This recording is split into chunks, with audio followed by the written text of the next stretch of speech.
అదృశ్యమైన మొదటి రాత్రి కావ్యకు నిద్ర రాలేదు. మీరా కూర్చునే కుర్చీలోనే ఇప్పుడు కావ్య కూర్చొని ఉంది. ట్రాప్ డోర్ వైపు చూస్తూ ఉంది. అది మూసి ఉంది, కానీ నిశ్శబ్దంగా లేదు. కావ్యకు ఎప్పుడూ అందులో నుంచి ఏదో ఒక చప్పుడు వస్తున్నట్లుగా అనిపిస్తుంది. దయచేసి అని ఎవరో అడుగుతున్నట్లుగా అనిపిస్తుంది. కావ్య చెవులు మూసుకుంది. మళ్ళీ వారిని తానే లాక్ చేసింది, మీరా చేసినట్టుగానే. ఆమె తనను తాను నమ్మించుకుంది. వాళ్ళు చాలా బలహీనంగా ఉన్నారు. వాళ్ళు ఏమీ చేయలేరు. కానీ నిజం మాత్రం వేరు. ఆమె సహాయం కోసం ఎవరినీ పిలవలేదు. వాళ్ళను విడుదల చేయలేదు. ఆమె అక్కడే ఉండిపోయింది. మూడో రోజు ఆమె ట్రాప్ డోర్ తెరిచింది. ఆ వాసన ఇప్పుడు ఆమెకు పరిచయంలా అనిపించింది. ముగ్గురు బందీలు ఆమె వైపు చూశారు. ఆశతో కాదు, ఈసారి భయంతో. అది మంచిదే. భయం అంటే వాళ్ళు అర్థం చేసుకున్నారు. మీకు ఆహారం ఇస్తాను, కావ్య ప్రశాంతంగా చెప్పింది. కానీ మీరు నిశ్శబ్దంగా ఉండని రోజులు మాత్రమే. వాళ్ళలో ఒకరు ముందుకు వచ్చారు, బలహీనంగా. నువ్వు ఆమెలా లేవు, దయచేసి మమ్మల్ని వదిలే అని అడిగే లోపు కావ్య తల వంచింది. ఆమెలా కాదు. ఆ మాట కావ్య మనసులో మిగిలిపోయింది. ఇంకా కాదు. ఆ రాత్రి కావ్య ఇంటిని మరింత జాగ్రత్తగా వెతికింది. ఒక గోడ వెనుక దాచి ఉన్నది ఒకటి కనుగొన్నది. ఒక డైరీ. మీరా డైరీ. పేజీ తర్వాత పేజీ తిప్పింది. పేర్లు, డేట్స్, వివరాలు అన్నీ రాసుకుంది. మీరా దాచి ఉన్న వాళ్ళందరూ ఎలా స్పందిస్తున్నారో రాసి పెట్టుకుంది. ఒక్కొక్క రోజు ఎలా స్పందిస్తున్నారు. ఒకరోజు ఒంటరితనాన్ని బలంగా స్పందించారు. 5వ రోజు తర్వాత అరుపులు ఆపేశారు. ఇలాంటివన్నీ తను ప్రతి ఒక్కరివి రాసి పెట్టుకుంది. కావ్య చేతులు వణికాయి. అది యాదృచ్ఛికం కాదు. అది ఒక ప్రయోగంలా తనకి అనిపించింది. అది ఆసక్తి కాదు, ఒక మోజులా కావ్యకి అనిపించింది. చివరి పేజీకి వచ్చింది. అందులో ఒకే ఒక వాక్యం రాసింది. తర్వాతి వాడు నన్ను అర్థం చేసుకోవాలి. కావ్య స్తంభంగా నిలిచింది. తర్వాతి వాడు, అది నేనేనా అని కావ్యకి అనిపించింది. ఆ రాత్రి ఆమె శబ్దాలను పట్టించుకోకుండా ఉండలేకపోయింది. వాళ్ళు వేడుకోవడం లేదు, మాట్లాడుతున్నారు, గుసగుసలాడుతున్నారు, ఏదో ప్లాన్ చేస్తున్నారు. ఆమె ట్రాప్ డోర్ దగ్గరకు వెళ్ళి విన్నది. వాళ్ళు మాట్లాడుకుంటున్నారు. కావ్య మీరాలా మారుతోంది.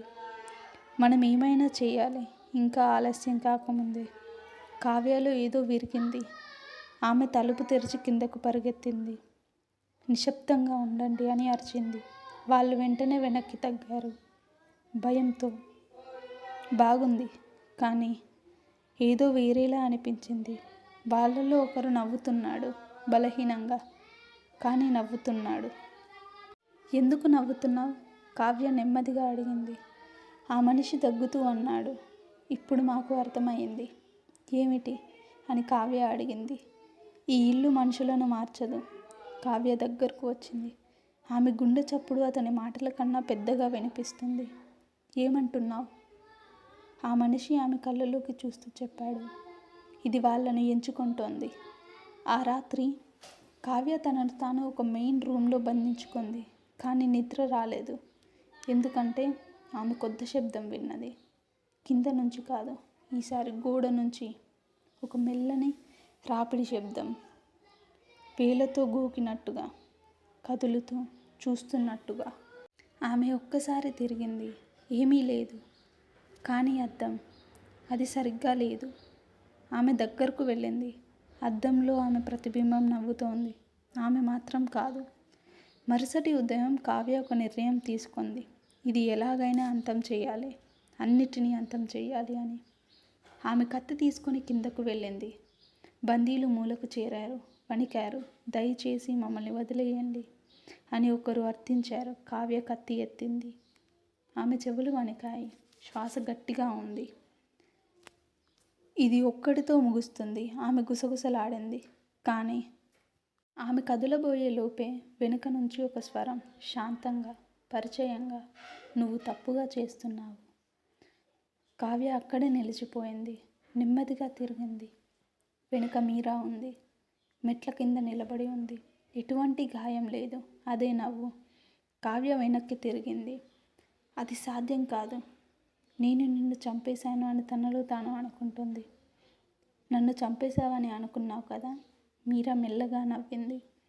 ఈ ఇంటి నుంచి ఎవరూ అంత సులభంగా బయటపడరు. కావ్య కత్తిని బిగించి పట్టుకుంది. ఇదేంటి? మీరా దగ్గరకు వచ్చింది. ఆమె కళ్ళల్లో వెలుగు మెరిసింది. ఇది ఇల్లు కాదు ఆమె చెప్పింది. ఇది ఆకలి. నిశ్శబ్దం గది నింపింది.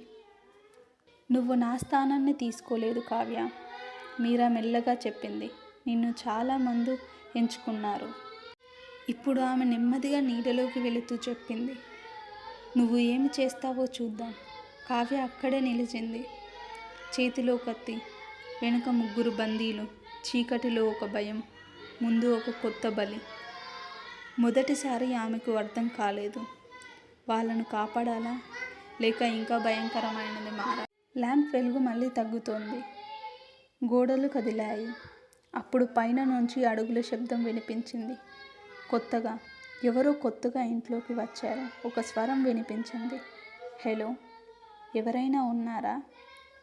కావ్య శ్వాస ఆగిపోయింది.